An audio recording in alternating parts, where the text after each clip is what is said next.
Olá! Hoje a gente vai mergulhar em um conto curto, mas que é um soco no estômago de tão poderoso. A história se chama C, de Salvador Mor, e fala sobre o que, no fundo, significa ser um líder de verdade. E olha, a história já começa assim, com essa frase cheia de mistério. Ela é dita no meio de uma homenagem a alguém que já morreu. Isso já prepara o terreno, né? A gente vai conhecer uma figura que era, ao mesmo tempo, admirada e, pelo visto, muito incompreendida. Afinal, quem é essa pessoa? E por que ela precisa de uma reparação?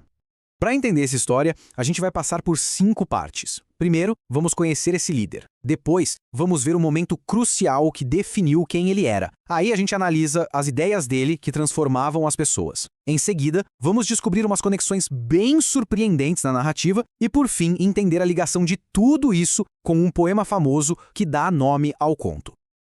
Então vamos lá. Começando com esse líder. O mais interessante aqui é como o autor nos apresenta o protagonista. A gente não o conhece de cara, a gente o conhece de um jeito muito particular, pelas lembranças de quem ficou. A gente não escuta o Ramya falando no presente. A gente entende quem ele foi pelo eco que a vida dele deixou. É como montar um quebra-cabeça, sabe?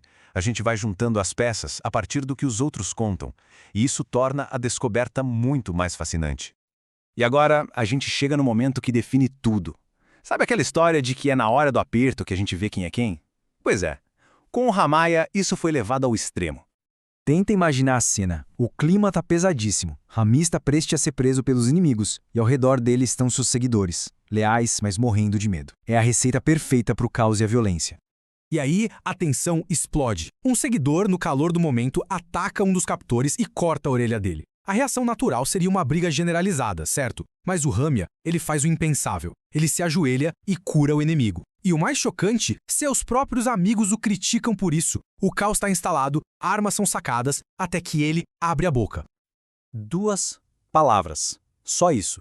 E o poder nessa frase é tão grande que todo mundo, até os inimigos, obedecem na hora. Isso mostra de onde vinha a autoridade dele. Não era da força bruta, mas de uma convicção que desarmava qualquer um. E logo em seguida ele solta essa, que é a essência da filosofia dele. No momento de maior risco, ele não está preocupado com a própria pele. Ele está preocupado em quebrar o ciclo de violência. É a teoria dele na prática, no teste mais difícil possível.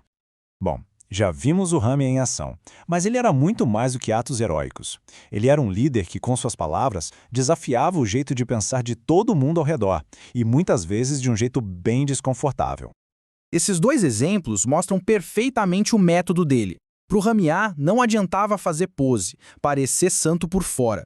O que importava era a luta interna, o que se passava no coração de cada um. Olha só o jeito dele corrigir. Não tem bronca, não tem humilhação. É um toque, um conselho. Ele sabe que as pessoas são frágeis, mas, ao mesmo tempo, ele as incentiva a serem melhores. E essa é a grande sacada pedagógica dele. Ele não precisou chamar ninguém de hipócrita. Ele só fez a pergunta certa. E o silêncio que veio depois, aquele silêncio constrangedor, falou tudo. Ele fez com que eles mesmos se julgassem, o que é muito mais forte que qualquer sermão. A essa altura, talvez alguns desses detalhes da vida do Ramya já tenham soado um pouco familiares. E é agora que a gente vai entrar na camada mais genial e engenhosa dessa história. Vamos pensar. Um líder que cura a orelha de um inimigo no momento da prisão, que avisa que quem vive pela espada morre pela espada, cujos seguidores dormem numa hora crucial. Só familiar, não? Onde foi que a gente já ouviu isso? Pois é, os paralelos com as passagens da vida de Jesus Cristo nos evangelhos são diretos, impossíveis de não notar.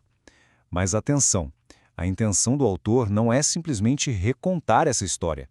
Ele usa essa estrutura, que quase todo mundo conhece, para explorar outras questões, sobre liderança e sobre o que significa ser humano.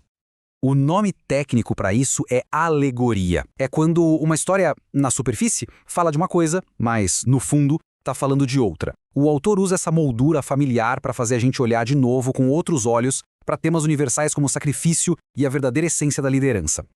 E tudo isso nos leva ao grande finale do conto.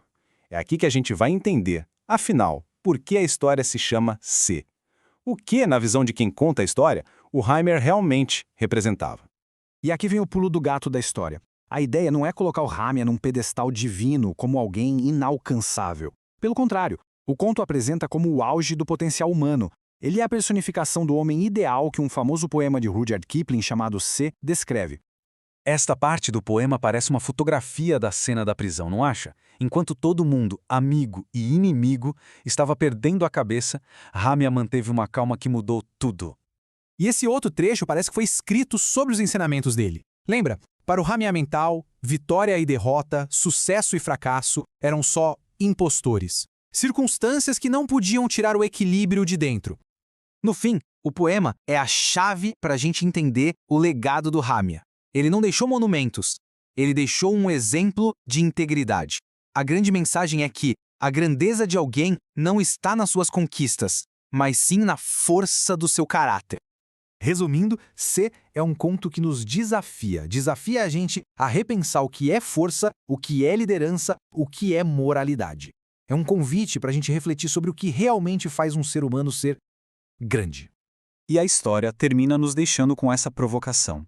A vida de Ramya foi uma grande resposta, e o conto nos deixa com a pergunta: quais são as questões que definem a nossa vida e como a gente tem respondido a elas? Fica aqui a reflexão e, claro, a recomendação para a leitura desse conto que com certeza vai mexer com quem o lê.